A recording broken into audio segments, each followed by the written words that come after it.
Hello, welcome to this week's collective worship from St. Clement's.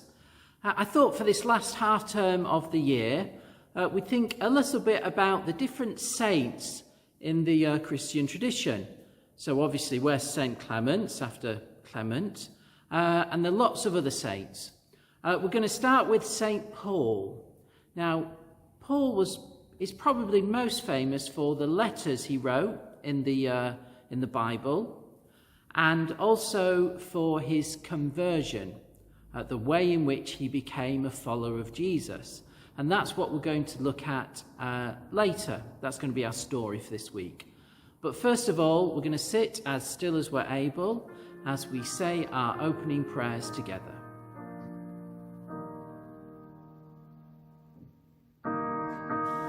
We light a light in the name of God the Father, who made us. We light a light in the name of God the Son, who lives among us. We light a light in the name of God, the Spirit who helps us. We light three lights for the Trinity of love, Father, Son, and Holy Spirit.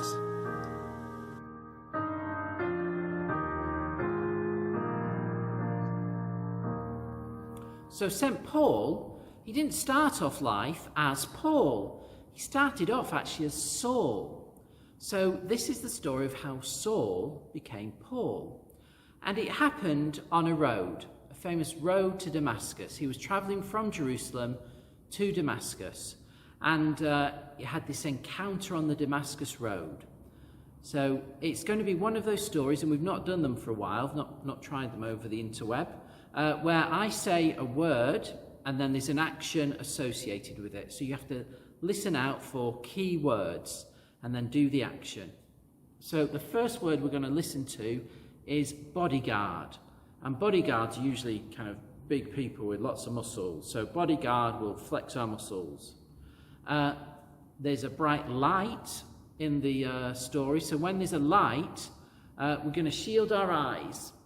Oh, bright light. Shielding our eyes because it's so bright. There's the word straight, so we'll just put our arm out straight, being careful not to hit the person in front of us. So straight arm.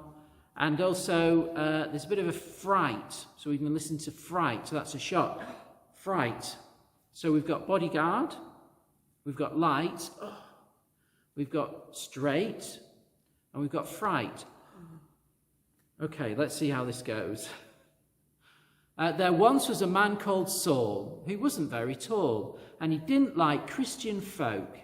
He'd give you a fright if you'd seen the light, and it really was no joke. One day he said, "Let's go to Damascus instead," and he climbed aboard his horse. He rode off hard with his big bodyguard, but something changed his course. They'd not gone far when something bizarre gave them all a fright.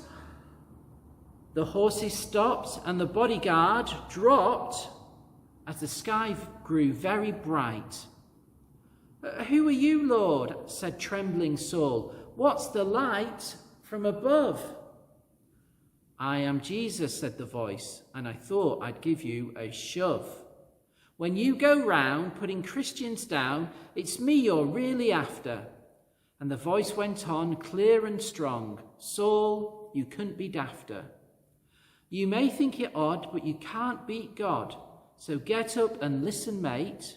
Go straight to the city and straight to a street, which you'll find called Straight Street." When Saul got up, he was all shook up, and his face was scared and white. His bodyguard stood, all shaken too. They both had quite a fright.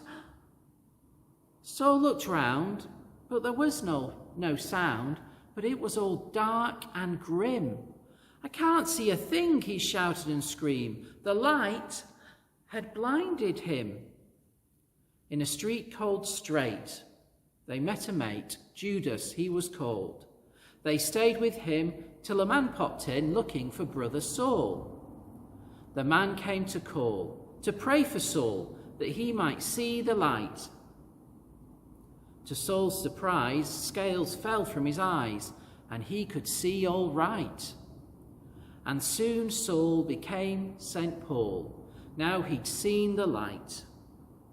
And he did his best to tell all the rest about his new friend, Jesus Christ.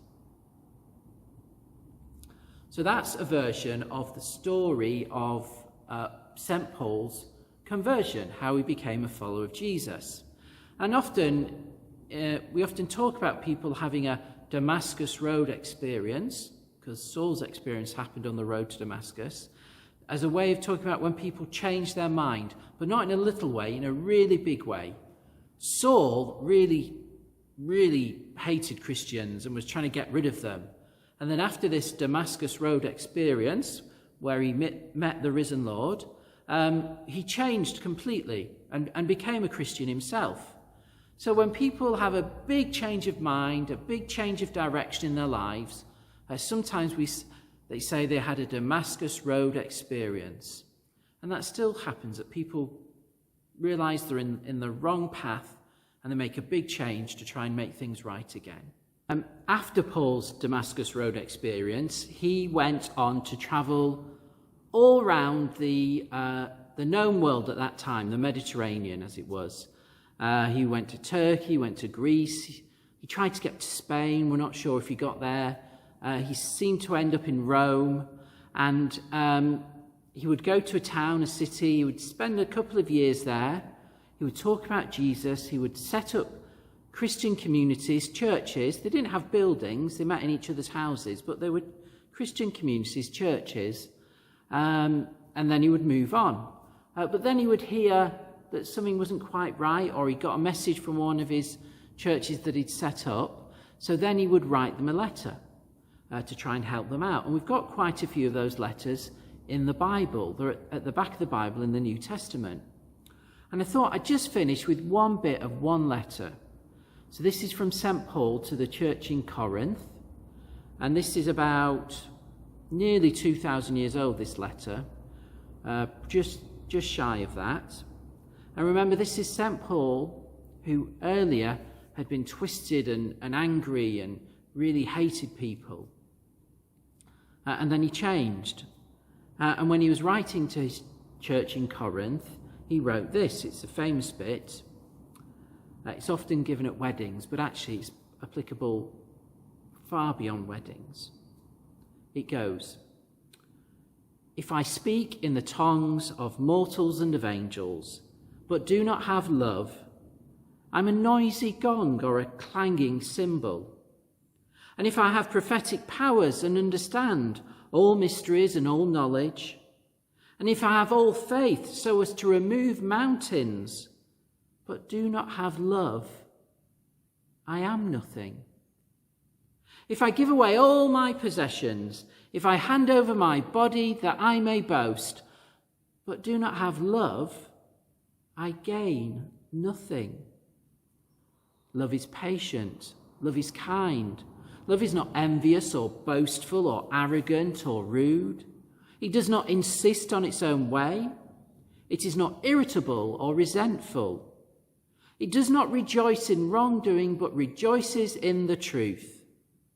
It bears all things, believes all things, hopes all things, endures all things. Love never ends."